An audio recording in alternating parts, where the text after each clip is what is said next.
Skip this intro. Why do they wait so long between Tron movies? It's been 15 years since we've seen a Tron movie. 15 years since Olivia Wilde in the tightest leather pants you've ever seen. 15 years since the dopest Daft Punk soundtrack I've ever heard in my life. And now, 15 years later, we get Tron Ares. So this time, they try to mix up the Tron world where instead of us going into the Tron world is now coming to us. Why would they want to do that? Capitalism, weapons, war.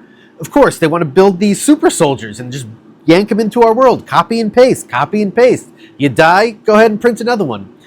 The only catch is that when the Tron people come to our world, they can only survive for about 29 minutes. I don't know why 29 minutes, until they just bust up into like fucking Rubik's Cube looking bits. So yeah, you've got these cut and paste people you can only bring into the world for 29 minutes.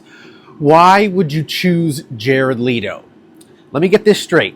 You can copy and paste anything into our world for 29 minutes and you didn't choose Olivia Wilde in those hot pants? Come on. As long as you're going to have super soldiers, why wouldn't you have the hottest super soldiers you could have? So anyways, back to the story. There's this scientist chick who figured out like how to break the code. I don't know how, on some old ass computer. I guess she used a fucking Game Shark. So anyways, that chick dies somehow. And her sister is the one on the run to go find this secret code that's going to save everything. And along the way, you've got Tron soldiers chasing everybody, neon graphic explosions, that giant M-looking ship floating through the canyons of the street, all the cool stuff from the trailer. But like a lot of these movies, the stuff you saw in the trailer is the best parts of the movie. Except for the soundtrack. The soundtrack in this movie is by 9 Inch Nails. And I gotta say, it absolutely fucks. It is great. I went out and bought this soundtrack the night after I saw this movie. So that's the best thing though. As far as like third movies in a trilogy go, it's okay. But you have the original that's the classic. You had that one from 15 years ago, which I prefer. And now you got this one. I would say, if you're a Tron fan, there's nothing I can say that's going to stop you from seeing this movie. And I'm not saying it's bad either. It's just that if you've seen the trailer, sadly, you've seen the best parts. The good news, though, for you Tron fans is that by the time you see this, it's already streaming on Disney+. So at least, if you're already paying for that service, go ahead and watch it. Director Paul Greengrass. This is a guy who knows how to use frenetic tension. He made that 9/11 movie. He's made some Jason Bourne movies. He made Captain Phillips. Remember that? And in this movie on Apple Plus, it's called The Lost Bus. He uses that use of frenetic tension and the fear of being burned alive to keep all the action moving in this movie. So in this movie, we got Matthew McConaughey. All right. And his life is fucked. He's skirting paycheck to paycheck as a bus driver. But he's got this son who he doesn't get along with. He's got his mom also living with him, and she's probably got some form of dementia. He's struggling to pay bills. He's trying to get overtime. It's not looking good for him. Cue up California's worst wildfire to ever hit, and he's going to get stuck right in the middle of it. And the wildfire in this movie, it's almost a character.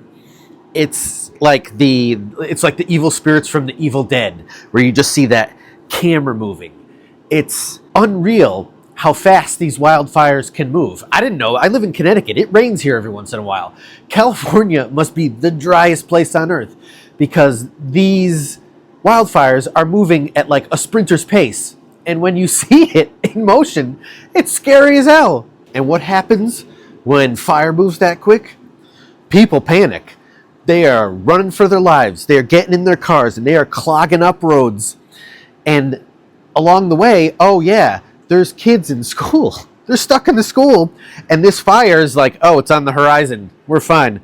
Oh, it's 100 yards away from us all of a sudden. And Matthew McConaughey is like the one loose straggler bus driver who's just, he has to stop to pick up meds for his sick son. So they're like, oh, is there anybody left in the area? And it's him. So he's got to do the right thing. And he's got to grab these school kids and somehow haul them out of a firestorm. So yeah, he's got 25 kids in the back of this bus, and he's trying to, he doesn't want these tots to turn into tater tots. In fact, it's so hot and burning everywhere that the radios stop working. The radio towers are melting. So this bus central, or wherever he's radioing back to, they lose total communication with him. He's on his own. Imagine being in the center of a forest fire and you don't know how to judge whether to go right or left because you don't know if you're escaping the fire or if you're going deeper into it. So the whole movie is them trying to outrun this fire. It's almost as if they turned Crazy Taxi into a movie where you're just trying to get away. Think of it like Speed, but if you go below 55 miles an hour, your kids die. Minor spoiler alert. It's based on a true story. No kids die in this. So if you're worried about that, or if you got kids and you want to get triggered, don't worry. It's based on a true story. It's going to have a happy ending-ish. So it's on Apple TV. I rarely check there for movies because I don't use Apple TV a lot. But this one is worth checking out. If you have Apple TV, find The Lost Bus and get ready for about 2 hours of a roller coaster ride of people trying to escape getting burned. You just made 2 mistakes. You got up and you insulted Shirley Temple. And with that, a train bar car fight ensues, and this guy, the farmer, gets his ass thrown off from a moving train, all because he wanted his fellow black soldier to get a beer and they refused to serve him. So poor Kyle here, he's the farmer. He's back from World War II. He's got a silver star. He's not taking anybody's shit anymore. He's going back to the family farm. His dad's family farm. But his dad died while he was away. So all he's got is his old black friend Gumshoe, who was watching the farm. But, they got behind on taxes. The farm's being foreclosed on. The guy's got to, it's the kind of shit you don't want to deal with when coming home from war. He's having a tough time. And that is until a gangster crashes right through his front gate. Things change for him from that moment on. So the farmer is interesting because it was kind of a lost movie for a long time. Came out in 1977. It had no VHS releases, no DVD releases. I hadn't even ever heard of it being on cable. There were just vague internet posts about what this movie was from people who remembered seeing it back in the 70s. And that was until Bill Olsen found a copy of this. Rest in peace, Banana Man, he's dead. And after many years of people harassing him on Facebook, he finally put it out. It's got a pretty good funky 70s soundtrack, which is both good and a little distracting because the movie takes place in the 1940s, so it kind of doesn't match up. It's also got a bunch of good country tunes in it that I like. They're those country tunes that kind of describe what is also happening in the moment in the film. It's kind of a rare thing that happens in movies that I like. I like when they do that. And also, it's packed with violence and vengeance, obviously. He gets involved with the gangster. The next thing, the gangster's got using him as sort of a hitman. And the whole time, he kind of is looking like a deranged Hunter S. Thompson. He's got those mirrored sunglasses on and the hat. So obviously, if you don't like old-timey movies, I'm going to tell you to skip this. I'm talking to a very specific person who may be out there.